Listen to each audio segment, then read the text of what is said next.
Sahabat Al-Ma'tuk, mari berdonasi untuk keperluan serta kegiatan media Al-Ma'tuk agar kami dapat selalu menyajikan tayangan-tayangan yang bermanfaat bagi umat muslim. Caranya mudah, silakan klik link yang ada di kolom deskripsi atau scan barcode donasi yang berada tepat di layar Anda. Jazakumullah khairan wa barakallahu fikum. Bismillahirrahmanirrahim. Assalamualaikum warahmatullahi wabarakatuh. Innal hamdalillah nahmaduhu wa nasta'inuhu wa nastaghfiruh wa na'udzu billahi min shururi anfusina wa min sayyiati a'malina. May yahdihillahu fala mudilla lahu wa may yudlil fala hadiya lahu. Asyhadu an la ilaha illallah wahdahu la syarika lahu wa asyhadu anna Muhammadan abduhu wa rasuluhu man la nabiyya ba'dah. Allahumma salli wa sallim ala nabiyyina Muhammadin wa ala alihi wa ashabihi wa man tabi'ahum bi ihsanin ila yaumiddin, amma ba'd. Fa inna asdaqal hadithi kitabullah wa khairul huda huda Muhammadin sallallahu alaihi wasallam wa syarrul umuri muhdatsatuha wa kullu muhdatsatin fid din bid'ah wa kullu bid'atin dhalalah wa kullu dhalalatin finnar. Ahibati fillah, a'azanallahu wa iyyakum jami'an. Kembali kita mengkaji hadis Nabi sallallahu alaihi wasallam, hadis-hadis Nabi sallallahu alaihi wasallam yang dikumpulkan oleh Al-Imam An-Nawawi Abu Zakaria Yahya bin Sharaf. Yang kita sudah masuk kepada bab al-qana'ah wal afafi wal iqtisad fil ma'isha wal infaq. Bab tentang qana'ah, merasa cukup atas apa yang Allah berikan kepada seorang hamba, wal afaf, makna yang serupa, yaitu menjaga diri dari apa-apa yang bisa menjatuhkan harga dirinya, menjatuhkan izzahnya, wal iqtisad fil ma'isha, bersikap mengambil bagian menengah dalam kehidupan, wal infaq, bab tentang memberikan nafkah, dan bab tentang celaan terhadap meminta-minta kepada seseorang tanpa ada darurat, tanpa ada alasan darurat. Kita masuk ke dalam hadis yang ketiga, hadis yang diriwayatkan oleh sahabi yang sama pada pertemuan yang lalu, yaitu adalah Ibnu Umar radhiyallahu taala anhuma. Hadis yang berbunyi, wa anhu anna Rasulullah sallallahu alaihi wasallam qala wa huwa 'alal minbar. Hadis bahwasanya Rasulullah sallallahu alaihi wasallam bersabda dan beliau berada di atas mimbar. Wa dzakara as-sadaqah wa ta'affuf 'anil mas'alah, dan menyebutkan tentang fadilah sedekah, wa ta'affuf, dan menyebutkan tentang menjaga diri dari meminta-minta. Kemudian Nabi bersabda, al-yadul ulya khairun minal yadis sufla wal yadul ulya hiyal munfiqah was sufla hiyas sa'ilah, muttafaqun alaih. Kemudian Nabi bersabda dengan hadis yang mungkin tidak asing lagi di telinga kita semua, yaitu al-yadul ulya khairun minal yadis sufla. Tangan yang di atas lebih baik daripada tangan yang berada di bawah. Kemudian Nabi mentafsirkan yang dimaksud dari yadul ulya hiyal munfiqah, tangan yang di atas dia adalah orang yang bersedekah, wasufla hiyas sa'ilah, tangan yang di bawah dia adalah orang yang meminta. Hadis muttafaqun alaih. Dari hadis ini kita bisa mengambil faidah, nasihat yang dituju dari dua sisi. Atau kalau kita bilang, jika kita ingin tambahkan dari tiga sisi, mungkin kita akan bisa tambahkan dari tiga sisi. Sisi yang pertama yaitu adalah sisi al-yadul ulya, tangan orang yang bersedekah. Sisi nasihat kepada orang yang diberikan kelapangan harta, yang diberikan keleluasaan dalam hidupnya, kemudian dia hendak bersedekah. Kemudian sisi yang kedua, al-yadus sufla, sisi orang yang qadar Allah berikan ujian dengan kesulitan sehingga dia terpaksa untuk meminta.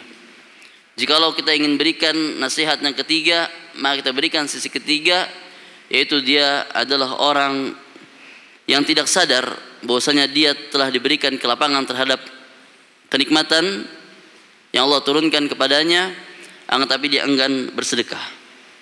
Atau mungkin dia mengetahui dia berada dalam kelapangan, akan tapi dia ingkar dan menolak untuk bersedekah. Kita ambil nasihat yang pertama untuk orang-orang yang Allah lapangkan kepadanya rizki, kemudian dia ingin bersedekah. Dengan potongan hadis Nabi SAW, al-yadul ulya khairun minan yadis sufla.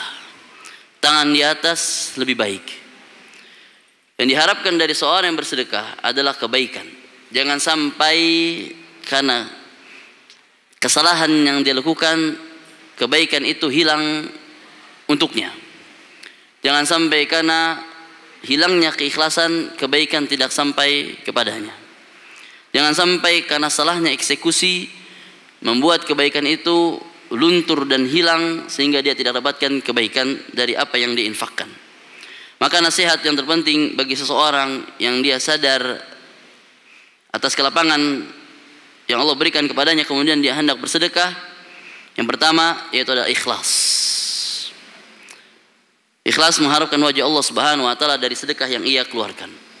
Sebagaimana Allah Ta'ala berfirman, innama nut'imukum liwajhillah la nuridu minkum jazaa'aw wala syukura. Seorang mukmin di saat dia bersedekah, dia mengatakan innama nut'imukum liwajhillah. Kami hanya memberikan kalian makan semata-mata hanya untuk wajah Allah Subhanahu wa taala. La nuridu minkum, kami tidak mengharapkan dari kalian jaza, balasan sedikit pun, wala syukura, maupun ucapan terima kasih sekalipun dari kalian. Hadal ikhlas. Inilah makna keikhlasan. Maka dari itu as-sadaqah waz-zakah. As-sadaqah diambil dari kata huruf, tersusun dari huruf sad, dal wal qaf. Yaitu maknanya adalah kejujuran. Az-zakah di antara maknanya adalah membersihkan kotoran harta. Ya mungkin di dalam hartanya ada hak-hak untuk orang lain. Kemudian yang kedua setelah ikhlas yaitu adalah as-sirru wal ikhfa. Hendaknya dia menyembunyikan amalan soleh dia. Sebagaimana Allah Ta'ala berfirman, in tubdu sadaqat fani'mahi. Jikalau dia hendak ingin menampakkan sedekahnya, maka baik untuknya, untuk motivasi buat orang lain. Akan tapi wa in tukhfuha wa tu'tuha al-fuqara fa huwa khairul lakum wa yukaffir ankum sayyi'atikum. Akan tapi jikalau mereka menyembunyikan sedekah tersebut lalu memberikannya kepada orang fakir, itu jauh lebih baik, dan semoga Allah akan menutupi keburukan-keburukan mereka. Wallahu bima ta'maluna khabir. Demikianlah Allah mengetahui atas apa-apa yang kalian lakukan. Kemudian hadis Nabi sallallahu alaihi wasallam juga yang berbunyi, sab'atun yudhilluhumullahu fi dhillih yauma la dhilla illa dhilluh. Akan ada naungan kepada 7 golongan yang dimana tidak ada naungan kecuali naungan Allah Subhanahu wa taala pada hari kiamat. Di antaranya adalah rajulun tasaddaqa akhfa hatta la ta'lama shimaluhu ma tunfiqu yaminuhu. Seseorang yang bersedekah dan dia menyembunyikan sedekahnya sampai tangan kirinya tidak mengetahui apa yang dikeluarkan oleh tangan kanannya. Kemudian yang ketiga, ini nasihat bagi orang yang bersedekah atau bagi yayasan-yayasan yang bermain di petak sedekah ini, Laznas, Basnas dan lainnya, yaitu adamul idza wal ihsan bin nas. Menghindari dari memberikan gangguan kepada orang yang diberikan sedekah dan bersikap baik kepada manusia. Allah Ta'ala berfirman, ya ayyuhalladzina amanu la tubtilu sadaqatikum bil manni wal adha. Wahai orang yang beriman, janganlah kalian batalkan, janganlah kalian hancurkan amalan sedekah kalian bil manni, dengan menyebut-nyebutkan amalan kebaikan kalian, wal adha, dan mengganggu orang. Termasuk dari adha yang perlu kita catat, hendaknya kita memperhatikan perasaan seseorang yang diberikan sedekah.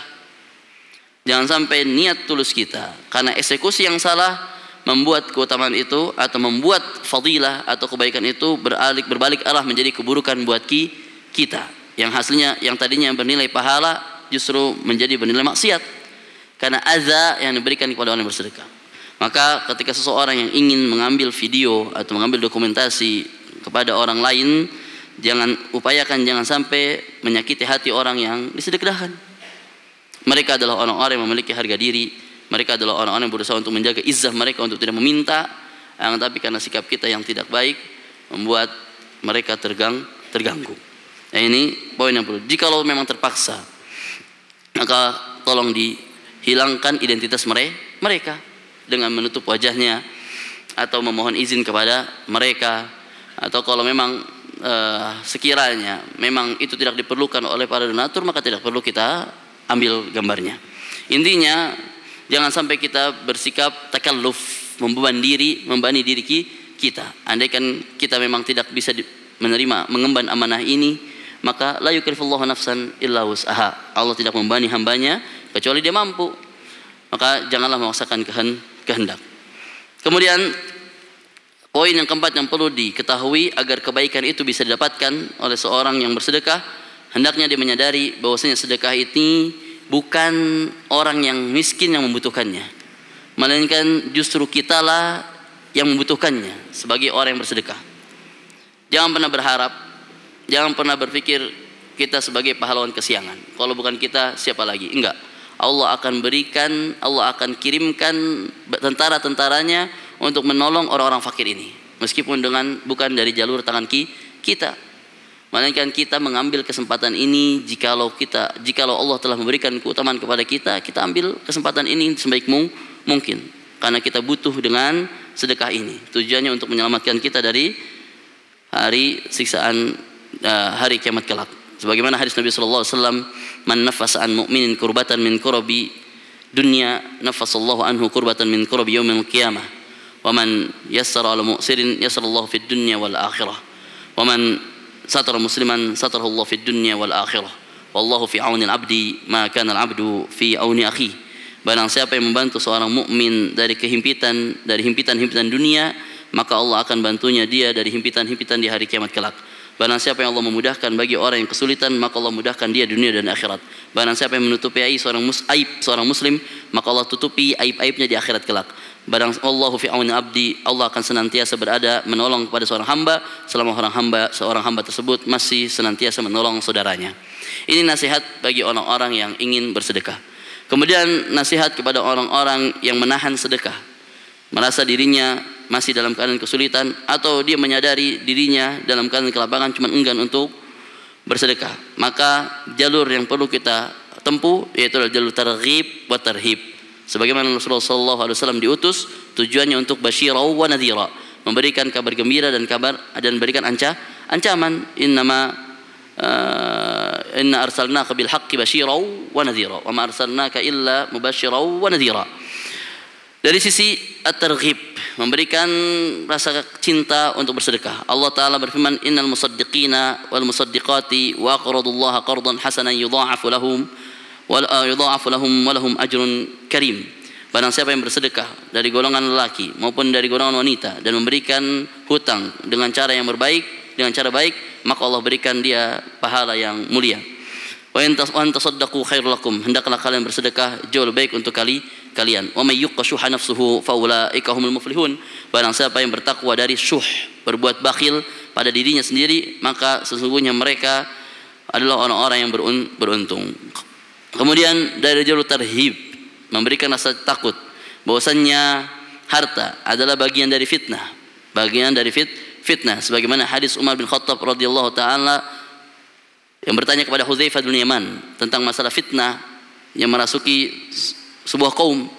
Maka dikatakan oleh Hudzaifah bin Yaman, "Fitnatur rajul fi ahlihi wa malihi wa jarihi tukaffiruhu as-salatu was-sadaqatu wal amru bil ma'rufi wan nahyu 'anil munkar." Fitnah yang menimpa seluruh kaum dari setiap zaman sampai akhir zaman, yaitu fitnah kepada seorang laki-laki dari keluarganya, dari hartanya, dan dari tetangganya. Maka ditutupi dengan sholat. Fitnah keluarga, mengobatinya dengan cara mengajarkan keluarga kita untuk memelihara sholat. Rumah yang tidak diisi dengan aktivitas sholat, rumah itu akan terbakar oleh maasi. Dan rumah itu tidak akan dirasakannya nyaman. Yang dibutuhkan dari rumah adalah ketenangan dan kenyamanan. Kemudian wassadaqah, fitnah harta, maka cara mengobatinya dengan sedekah. Dan fitnatul jar, fitnah tetangga, cara mengobatinya dengan al-amru bil ma'ruf wan nahyu anil munkar. Kemudian Nabi pernah bersabda, inna dunya hulwatun khadirah, bahwasanya dunia itu manis lagi hijau, menandakan dunia adalah fitnah, dan dunia dan harta adalah bagian dari dunia. Maka Rasulullah memberikan solusi, fattaqud dunya wattaqun nisa, maka bertakwalah kalian pada dunia, menghindari dengan cara menjauhi dunia, wattaqun nisa, dan bertakwalah kalian dari nisa. Kemudian hadis yang pada pertemuan yang lalu pernah disebutkan, inna hadzal mal khudrun wa hulwun, sesungguhnya harta ini adalah hijau lagi manis. Ini nasihat untuk bagi orang-orang yang enggan bersedekah. Maka hendaknya dengan proses tarhib wa tarhib ini mendorong dia untuk bisa bersedekah. Entah dari mana dia terenyuh hatinya, apakah dari ancaman atau dari harapan. Kemudian nasihat ketiga bagi orang-orang yang qadarullah diberikan kesulitan dalam kehidupannya dengan kurangnya rezeki, maka nasihat yang perlu disampaikan yaitu adalah as-sabr, sabar. Allah Ta'ala berfirman, wa ma min dabatin fil ardi illa 'ala Allahi rizquha, tidaklah segala sesuatu yang berada di muka bumi ini kecuali Allah akan memberikan rezekinya. Monyet saja masih bisa makan, burung masih bisa makan, maka Allah tidak mungkin menyia-nyiakan hamba-hambanya yang bertakwa kepada Allah Subhanahu wa taala. Fasabrun jamil. Kemudian al-qana'atu bil qalil, maka berasa cukuplah dengan rezeki yang Allah berikan meskipun itu sedikit. Bisa jadi syukur yang kepada harta yang sedikit itu menumbuhkan kenikmatan-kenikmatan yang lainnya. Dengan Allah Ta'ala berfirman, lain syakartum lazidannakum wa lain kafartum inna adabi lasyadid. Jikalau kalian bersyukur kepada Allah, niscaya Allah akan tambahkan. Jikalau engkau kufur, bisa jadi nikmat itu akan menjadi bumerang, memberikan kesulitan kepada kita dan menjadi azab kepada kita. Kemudian ad-du'a, memohonlah doa kepada Allah Subhanahu wa taala agar Allah lapangkan rezeki kita. Kemudian mempelajari hadis-hadis Nabi sallallahu alaihi wasallam. Yang keempat yaitu dengan cara mempelajari hadis-hadis Nabi sallallahu alaihi wasallam, dan di antara hadis-hadis Nabi sallallahu alaihi wasallam yang pernah kita pelajari adalah fadlul faqr wal ju', keutamaan orang-orang yang miskin dan keutamaan orang-orang yang lapar. Kemudian perlu antum ketahui ikhwah, hidup di zaman ini itu zaman penuh fitnah. Di antara cara kita selamat dari fitnah yaitu dengan dua cara, az-zuhdu wal ilmu. Az-zuhdu wal ilmu. Az-zuhd yaitu adalah merasa cukup dengan atas apa Allah yang Allah berikan. Al-ilmu yaitu dengan cara termasuk bis sunnah, dengan berpegang teguh kepada sunnah Nabi sallallahu alaihi wasallam. Betapa banyak perselisihan terjadi di zaman fitnah seperti ini karena mereka jauh dari sunnah Nabi sallallahu alaihi wasallam. Az-zuhd, maka dikatakan para ahlul ilm, min asbabi salamat min fitnah, di antara sebab selamat dari fitnah yaitu adalah uzlah. Uzlah yaitu adalah menyendiri dari keumuman orang lain. Dan uzlah ini tidak bisa terlaksana kecuali dengan dua rukun, yaitu al-ilmu waz-zuhd. Al-ilmu waz-zuhd. Dan dikatakan para ahlul ilm, al-uzlah, jikalau jatuh satu huruf dari kata uzlah, ain, zin, lam dan ta marbutoh, huruf ainnya hilang, yaitu ainul ilmi hilang, maka tersisa huruf zat, zai, lam dan ta, yaitu maknanya zallah. Menyendiri tanpa ilmu, tanpa termasuk bil kitab was sunnah, maka dia zallah, dia akan tergelincir pada kesalahan.